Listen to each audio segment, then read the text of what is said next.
ಅಸ್ಸಲಾಮು ಅಲೈಕುಂ ವರಹಮತುಲ್ಲಾಹಿ ವಬರಕಾತುಹು. ನಮ್ಮ ಭಾರತ ದೇಶದಲ್ಲಿ ಇಂದು ನಾವು ಕಾಣುತ್ತಿರುವುದು ಇತರ ಧರ್ಮಗಳ ಪೂಜಾ ಸ್ಥಳಗಳನ್ನು ವಶಪಡಿಸಿಕೊಳ್ಳಲು ಮತ್ತು ಈ ದೇಶವನ್ನು ಹಿಂದೂ ರಾಷ್ಟ್ರವನ್ನಾಗಿ ಪರಿವರ್ತಿಸಲು ಪ್ರಯತ್ನಿಸುತ್ತಿರುವ ಸಂಘ ಪರಿವಾರ ಶಕ್ತಿಗಳನ್ನು. ಇದಕ್ಕಾಗಿ ಅವರು ನಮ್ಮ ವಿವಿಧ ಪೂಜಾ ಸ್ಥಳಗಳ ಮೇಲೆ ಹಕ್ಕು ಸಾಧಿಸುತ್ತಾ ಮುನ್ನೆಲೆಗೆ ಬರುತ್ತಿರುವ ದೃಶ್ಯವನ್ನು ನಾವು ಕಾಣಬಹುದು. ಈಗ ಬಹಳ ಆಘಾತಕಾರಿಯಾದ ಒಂದು ವಿಡಿಯೋವನ್ನು ನಾವು ಕಂಡಿದ್ದೇವೆ. ಅದರಲ್ಲಿ ಏನು ಹೇಳಲಾಗಿದೆ ಎಂದು ನೋಡೋಣ. ಪವಿತ್ರ ಕಾಬಾ ಒಂದು ದೇವಾಲಯವಾಗಿತ್ತಂತೆ. ಅದರ ಮೊದಲ ಸಾಲುಗಳು ಹೀಗಿವೆ: ಹಿಂದೂ ಸನಾತನ ಧರ್ಮದ ಪುರಾತನ ಪುಣ್ಯಸ್ಥಳವಾಗಿತ್ತು. ಇಂದಿನ ಕಾಬಾ ಮಸೀದಿ ಇರುವ ಸ್ಥಳ. ಅದನ್ನು ಒಡೆದು ಮಸೀದಿಯನ್ನು ಸ್ಥಾಪಿಸಿ ಕಾಬಾ ಮಸೀದಿ ಎಂದು ಹೆಸರಿಡಲಾಯಿತು. ಆದರೆ ಇದಕ್ಕೆ ಯಾವುದೇ ಐತಿಹಾಸಿಕ ದಾಖಲೆ ಇಲ್ಲ. ಇದನ್ನು ಈ ಗುಂಪು ಹೇಳುತ್ತಿದೆ. ಮುಸ್ಲಿಂ ಧರ್ಮವಿಶ್ವಾಸಿಗಳು ಅತೀವ ಗೌರವ ಮತ್ತು ಭಕ್ತಿಯಿಂದ ಕಾಣುವ ಪವಿತ್ರ ಕಾಬಾ ದೇವಾಲಯವು ಹಿಂದೂ ವಿಶ್ವಾಸಿಗಳ ದೇವಸ್ಥಾನವಾಗಿತ್ತು ಎಂದು ಹೇಳಿದರೆ ನಮ್ಮಲ್ಲಿ ಯಾರಾದರೂ ಅದನ್ನು ನಂಬಬಹುದೇ? ಆದರೂ ಕೆಲವರು ಇದನ್ನು ನಂಬುತ್ತಾರೆ ಮತ್ತು ಇದು ಐತಿಹಾಸಿಕ ದಾಖಲೆ ಎಂದು ಹೇಳಿಕೊಂಡು ವ್ಯಾಪಕವಾಗಿ ಪ್ರಚಾರ ಮಾಡುತ್ತಿದ್ದಾರೆ. ಅವರು ಹೇಳುವ ಒಂದು ವಾದವೆಂದರೆ, ಭವಿಷ್ಯ ಪುರಾಣಗಳಲ್ಲಿ ಹೀಗೆ ಉಲ್ಲೇಖವಿದೆಯಂತೆ, ಮಕ್ಕಾದ ಪವಿತ್ರ ಕಾಬಾ ದೇವಾಲಯವು ಒಂದು ಕಾಲದಲ್ಲಿ ಹಿಂದೂ ದೇವಸ್ಥಾನವಾಗಿತ್ತು, ಶಿವನ ದೇವಾಲಯವಾಗಿತ್ತು, ಅಲ್ಲಿ ವಿಗ್ರಹಾರಾಧನೆ ನಡೆಯುತ್ತಿತ್ತು ಎಂದು. ಹದೀಸ್ಗಳಲ್ಲಿಯೂ ಕಾಬಾದ ಸುತ್ತಲೂ ಹಲವಾರು ವಿಗ್ರಹಗಳಿದ್ದವು ಎಂದು ಹೇಳಲಾಗಿದೆಯಂತೆ. ಇವೆಲ್ಲವನ್ನೂ ಮುಂದಿಟ್ಟುಕೊಂಡೇ ಕಾಬಾ ಒಂದು ಹಿಂದೂ ದೇವಸ್ಥಾನವಾಗಿತ್ತು ಮತ್ತು ಇದಕ್ಕೆ ಇತಿಹಾಸದ ಬೆಂಬಲವಿದೆ ಎಂದು ಈ ಗುಂಪು ಪ್ರಚಾರ ಮಾಡುತ್ತಿದೆ. ನಾವು ಅವರು ಹೇಳುವುದನ್ನು ವಿವರವಾಗಿ ಪರಿಶೀಲಿಸೋಣ. ಹಿಂದೂ ಸನಾತನ ಧರ್ಮದ ಪುರಾತನ ಪುಣ್ಯಸ್ಥಳವಾಗಿತ್ತು ಇಂದಿನ ಕಾಬಾ ಮಸೀದಿ ಇರುವ ಸ್ಥಳ. ಅದನ್ನು ಒಡೆದು ಮಸೀದಿಯನ್ನು ಸ್ಥಾಪಿಸಲಾಯಿತು. ಕಾಬಾ ಮಸೀದಿಯನ್ನು ನಿರ್ಮಿಸಿದ್ದಕ್ಕೆ ಯಾವುದೇ ಐತಿಹಾಸಿಕ ದಾಖಲೆಯೋ ಅಥವಾ ನಿಖರವಾದ ದಿನಾಂಕವನ್ನು ನೀಡುವ ಪುರಾವಸ್ತು ತಿಳಿವುಗಳೋ ಇಲ್ಲ. ಅದು ಪುರಾತನ ಶಿವಾರಾಧನೆಯ ಕೇಂದ್ರವಾಗಿತ್ತು. ವಾಟಿಕನ್ನಲ್ಲಿರುವ ಆಸನ ಸ್ಥಾನವು ಇದಕ್ಕೆ ಸಮಾನವಾಗಿದೆ. ವಾಟಿಕನ್ ಎಂಬುದು ಸಂಸ್ಕೃತದಲ್ಲಿ ಒಂದು ಕೆಟ್ಟ ಪದಪ್ರಯೋಗವಾಗಿದೆ. ಕ್ರಿಶ್ಚಿಯನ್ ಧರ್ಮವು ನಿರ್ಲಕ್ಷಿಸುವ ಪುರಾತನ ಶಿವಲಿಂಗವನ್ನು ವಾಟಿಕನ್ ವಸ್ತು ಸಂಗ್ರಹಾಲಯದಲ್ಲಿ ಪ್ರದರ್ಶಿಸಲಾಗಿದೆ. ಪುರಾತನ ಕಾಲದಲ್ಲಿ ಈ ಸ್ಥಳವು ಮಕ್ಕೇಶ್ವರ ಭಗವಾನ್ ಎಂದು ಕರೆಯಲ್ಪಟ್ಟಿತಂತೆ. ಮಕ್ಕಾದೊಳಗೆ ಶಿವಲಿಂಗವಿದೆ. ಈ ಸತ್ಯತೆಯ ಪುರಾವೆಯೇ ಪುರಾಣಗಳು. ಅವರು ಮುಂದುವರೆಸುತ್ತಾರೆ, ಮೊಹಮ್ಮದ್ ಪ್ರವಾದಿಯವರು ಅಂದರೆ ಪೈಗಂಬರರು ಶಿವಲಿಂಗಗಳನ್ನು ಹೊರತುಪಡಿಸಿ ಎಲ್ಲ ವಿಗ್ರಹಗಳನ್ನು ನಾಶಪಡಿಸಿದರು. ಶಿವಲಿಂಗಗಳನ್ನು ಏಕೆ ನಾಶಪಡಿಸದೆ ಬಿಟ್ಟರು ಎಂಬುದು ಜ್ಞಾನಿಗಳಾದ ಗುರುವಿಗೆ ಮಾತ್ರ ತಿಳಿಯುತ್ತದೆ. ಕುರಾನ್ನ ಎಲ್ಲ ಅರೇಬಿಕ್ ಆವೃತ್ತಿಗಳಲ್ಲಿಯೂ 786 ಎಂಬ ರಹಸ್ಯಮಯ ಸಂಖ್ಯೆಯನ್ನು ಚಿತ್ರಿಸಲಾಗಿದೆ. ಯಾವುದೇ ಅರೇಬಿಕ್ ವಿದ್ವಾಂಸರಿಗೂ ಈ ನಿರ್ದಿಷ್ಟ ಸಂಖ್ಯೆಯನ್ನು ದೈವಿಕವಾಗಿ ಆಯ್ಕೆ ಮಾಡಲು ಸಾಧ್ಯವಾಗಿಲ್ಲ. ಮೊಹಮ್ಮದ್ ಪ್ರವಾದಿಯವರು ಅನಕ್ಷರಸ್ಥರಾಗಿದ್ದರು ಎಂಬುದು ದೃಢೀಕೃತ ಸತ್ಯವಾಗಿದೆ. ಆದ್ದರಿಂದ ಅಕ್ಷರಗಳಿಂದ ಸಂಖ್ಯೆಗಳನ್ನು ಪ್ರತ್ಯೇಕಿಸಿ ಗುರುತಿಸಲು ಅವರಿಗೆ ಸಾಮರ್ಥ್ಯವಿರಲಿಲ್ಲ.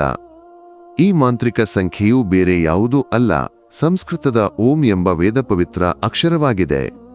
ಸಂಸ್ಕೃತ ತಿಳಿದವರಿಗೆ ಓಂ ಎಂಬ ಚಿಹ್ನೆಯನ್ನು ಅರೇಬಿಕ್ ರೀತಿಯಲ್ಲಿ ಓದಲು ಪ್ರಯತ್ನಿಸಿದರೆ ಮಾಂತ್ರಿಕವಾಗಿ 786 ಎಂಬ ಸಂಖ್ಯೆಗಳು ಕಾಣಿಸಿಕೊಳ್ಳುತ್ತವೆ. ಮುಸ್ಲಿಮರು ತಮ್ಮ ಅಜ್ಞಾನದಿಂದ ಒಂದು ನಿರ್ದಿಷ್ಟ ಸಂಖ್ಯೆಯನ್ನು ತಪ್ಪಾಗಿ ಓದಿದ್ದಾರೆ. ಕನ್ನಡಿಯಲ್ಲಿ ಓಂ ಚಿತ್ರವನ್ನು ನೋಡಿ ನೀವು ದೇವನಾಗರಿ ಅಂದರೆ ಸಂಸ್ಕೃತ ಸಂಖ್ಯೆಗಳಾದ 7, 8, 6ಗಳನ್ನು ಕಾಣಬಹುದು. ಇವರು ಏನೆಲ್ಲ ಪ್ರಚಾರ ಮಾಡುತ್ತಿದ್ದಾರೆ? ಮಕ್ಕಾದ ಪವಿತ್ರ ಕಾಬಾದ ಹೆಸರು ಮಕ್ಕೇಶ್ವರ ಎಂಬುದಂತೆ. ಇದು ಶಿವನ ದೇವಾಲಯವೆಂದು. ಎಂತಹ ಐತಿಹಾಸಿಕ ಮೂರ್ಖತನಗಳನ್ನು ಇವರು ಪ್ರಚಾರ ಮಾಡುತ್ತಿದ್ದಾರೆ!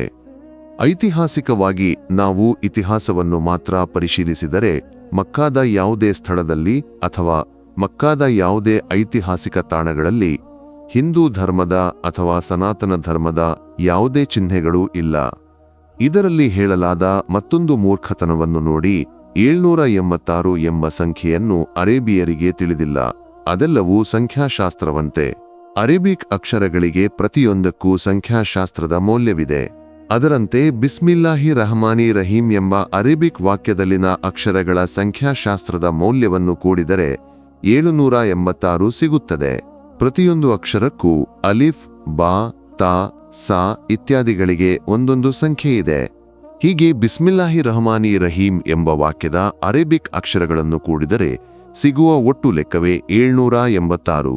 ಇವರು ಹೇಳುವಂತಹ ಕಳ್ಳಕಥೆಗಳೇನೂ ಅಲ್ಲ. ಮಕ್ಕಾದಲ್ಲಿ ವಿಗ್ರಹಾರಾಧನೆ ಯಾವಾಗ ಆರಂಭವಾಯಿತು ಎಂದು ನಮಗೆ ಗೊತ್ತಿದೆ. ನಾವು ಇತಿಹಾಸವನ್ನು ಓದಿದ್ದೇವೆ. ಪವಿತ್ರ ಕಾಬಾದ ಸುತ್ತಲೂ 360ಕ್ಕಿಂತಲೂ ಹೆಚ್ಚು ವಿಗ್ರಹಗಳಿದ್ದವು. ಈ ವಿಗ್ರಹಾರಾಧನೆ ಯಾವಾಗ ಆರಂಭವಾಯಿತು ಎಂದು ಅಧ್ಯಯನ ಮಾಡಿದರೆ ಇದು ಶಿವನ ದೇವಾಲಯವೇ, ಇವರು ಪ್ರಚಾರ ಮಾಡುವಂತಹ ಕಳ್ಳಕಥೆಗಳೇ ಎಂದು ನಮಗೆ ತಿಳಿಯುತ್ತದೆ. ಅವರು ಹೇಳುವ ಇತರ ವಿಷಯಗಳು ಹೀಗಿವೆ. ಮಕ್ಕಾದ ಕಾಬಾ ವಾಸ್ತವವಾಗಿ ಶಿವಲಿಂಗವಂತೆ. ಅಲ್ಲಾಹ್ ಎಂಬ ಪದವೇ ದೇವಿ ಎಂಬ ಅರ್ಥವಿರುವ ಸಂಸ್ಕೃತ ಪದವಂತೆ. ಇಂದಿಗೂ ಕಾಬಾದಲ್ಲಿ ಸಂಸ್ಕೃತ ಭಾಷೆಯಲ್ಲಿ ಬರಹಗಳಿವೆಯಂತೆ. ಯಾತ್ರಿಗಳು ಮಕ್ಕಾಕ್ಕೆ ಹೋಗುವಾಗ ತಲೆ ಮತ್ತು ಗಡ್ಡವನ್ನು ಕ್ಷೌರ ಮಾಡಿಕೊಳ್ಳಲು ಮತ್ತು ಬಿಳಿಯ ಬಟ್ಟೆಯಿಂದ ಕೂಡಿದ 2 ಧೋತಿಗಳನ್ನು ಒಳಗೊಂಡಿರುವ ವಿಶೇಷ ಪವಿತ್ರ ವಸ್ತ್ರವನ್ನು ಧರಿಸಲು ಕೇಳಲಾಗುತ್ತದೆ, ಒಂದು ಸೊಂಟದಲ್ಲಿ ಮತ್ತೊಂದು ಭುಜದಲ್ಲಿ. ಈ 2 ಆಚಾರಗಳು ಹಿಂದೂ ದೇವಾಲಯಗಳಲ್ಲಿ ಶುಚಿತ್ವ ಮತ್ತು ಪವಿತ್ರತೆಯಿಂದ ಪ್ರವೇಶಿಸುವ ಹಳೆಯ ದೈವಿಕ ಆಚಾರದ ಅವಶೇಷಗಳಂತೆ. ಮಕ್ಕಾದ ಪ್ರಮುಖ ಪೂಜಾ ಸ್ಥಳವು ಶಿವನ ಚಿಹ್ನೆಯನ್ನು ಒಳಗೊಂಡಿರುವ ಕಾಬಾ ಎಂದು ಕರೆಯಲ್ಪಡುತ್ತದೆಯಂತೆ. ಕಾಬಾ ಕಪ್ಪು ಆಭರಣವನ್ನು ಧರಿಸಿದೆ. ಸತ್ಯವನ್ನು ಮರೆಮಾಚಿ ಮತ್ತೆ ವಶಪಡಿಸಿಕೊಳ್ಳುವುದನ್ನು ತಡೆಯಲು ಪ್ರಾರಂಭವಾದ ದಿನಗಳಿಂದಲೇ ಈ ಆಚಾರವು ಉಗಮವಾಯಿತಂತೆ. ಕಾಬಾ ದೇವಸ್ಥಾನವನ್ನು ಭೇಟಿಯಾಗುವ ಮುಸ್ಲಿಂ ಯಾತ್ರಿಗಳು 7 ಬಾರಿ ಕಾಬಾವನ್ನು ಪ್ರದಕ್ಷಿಣೆ ಮಾಡುತ್ತಾರೆ. ಬೇರೆ ಯಾವ ಮಸೀದಿಯಲ್ಲಿಯೂ ಪ್ರದಕ್ಷಿಣೆ ನಡೆಯುವುದಿಲ್ಲ. ಹಿಂದೂಗಳು ತಮ್ಮ ದೇವತೆಗಳ ಸುತ್ತಲೂ ನಿಯಮಿತವಾಗಿ ಪ್ರದಕ್ಷಿಣೆ ಮಾಡುತ್ತಾರೆಯಂತೆ. ಕಾಬಾ ದೇವಸ್ಥಾನವು ಇಸ್ಲಾಂಗಿಂತ ಮೊದಲಿನ ಭಾರತೀಯ ಶಿವ ದೇವಾಲಯವೆಂಬುದಕ್ಕೆ ಈ ಪ್ರದಕ್ಷಿಣೆ ಎಂಬ ಹಿಂದೂ ಆಚಾರವು ಇಂದಿಗೂ ಸೂಕ್ಷ್ಮವಾಗಿ ಗಮನಿಸಲ್ಪಡುತ್ತಿರುವುದೇ ಬಲವಾದ ಸಾಕ್ಷಿಯಂತೆ. 7 ಪ್ರದಕ್ಷಿಣೆಗಳನ್ನು ತೆಗೆದುಕೊಳ್ಳುವ ರೀತಿಯನ್ನು ಸಂಸ್ಕೃತದಲ್ಲಿ ಸಪ್ತತಿ ಎಂದು ಕರೆಯಲಾಗುತ್ತದೆಯಂತೆ. ನೋಡಿದಿರಾ, ಏನಾದರೂ ಮಾಡಿ ಮುಸ್ಲಿಮರ ಪೂಜಾ ಸ್ಥಳಗಳನ್ನು ವಶಪಡಿಸಿಕೊಳ್ಳಲು ಎಂತಹ ಕಟ್ಟುಕತೆಗಳನ್ನು ಇವರು ರಚಿಸುತ್ತಿದ್ದಾರೆ. ಅವರು ಹೇಳುವ ಮತ್ತೊಂದು ವಿಷಯ ಭವಿಷ್ಯ ಪುರಾಣದಲ್ಲಿ ಹೀಗೆ ಹೇಳಲಾಗಿದೆ. ಮಕ್ಕಾ ಎಂದರೆ ಮಕ್ಕೇಶ್ವರ ಎಂಬ ದೇವಾಲಯವಂತೆ, ಶಿವನ ದೇವಾಲಯವಂತೆ. ವಿಕ್ರಮಾದಿತ್ಯ ರಾಜನು ಇಲ್ಲಿ ಆಳ್ವಿಕೆ ನಡೆಸಿದನಂತೆ. ಅರಬ್ ಎಂಬುದು ಅರವ್ ಎಂಬ ಸಂಸ್ಕೃತ ಪದದಿಂದ ಬಂದಿದೆ, ಅಂದರೆ ಕುದುರೆಗಳ ನಾಡು ಎಂದಂತೆ. ಇವೆಲ್ಲವೂ ಇವರ ಪ್ರಚಾರ.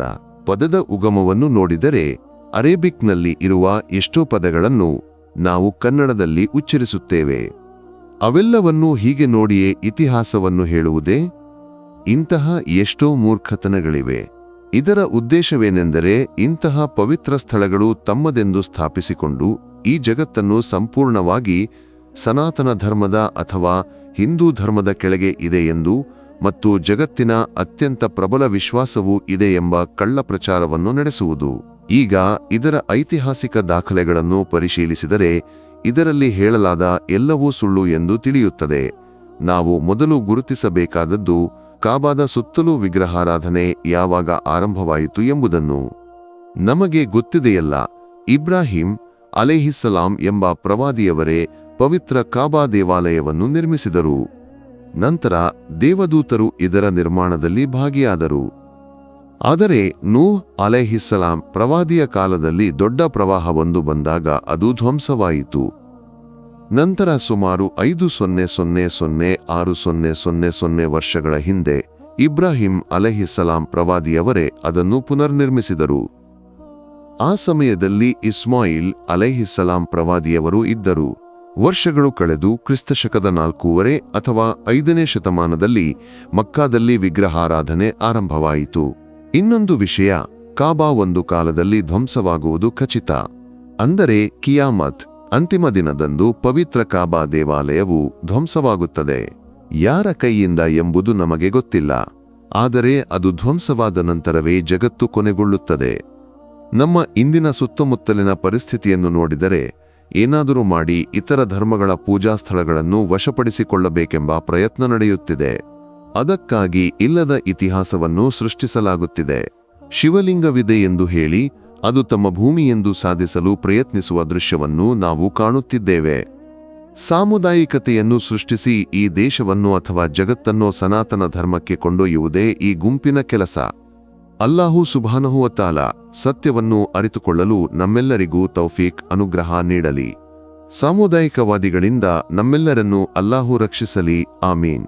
ಈ ವಿಡಿಯೋ ನಿಮ್ಮ ಬಳಿಗೆ ತಲುಪಲು ಕಾರಣವಾದವರಿಗಾಗಿ ವಿಶೇಷವಾಗಿ ದುಆ ಮಾಡಬೇಕೆಂದು ನೆನಪಿಸುತ್ತೇನೆ. ಇನ್ಶಾ ಅಲ್ಲಾ ಮತ್ತೊಂದು ವಿಡಿಯೋದೊಂದಿಗೆ ನಂತರ ಭೇಟಿಯಾಗೋಣ. ದುಆ ಮತ್ತು ವಸಿಯತ್ನೊಂದಿಗೆ. ಅಸ್ಸಲಾಮು ಅಲೈಕುಂ ವರಹಮತುಲ್ಲಾಹಿ ತಾಲಾ ವಬರಕಾತುಹು.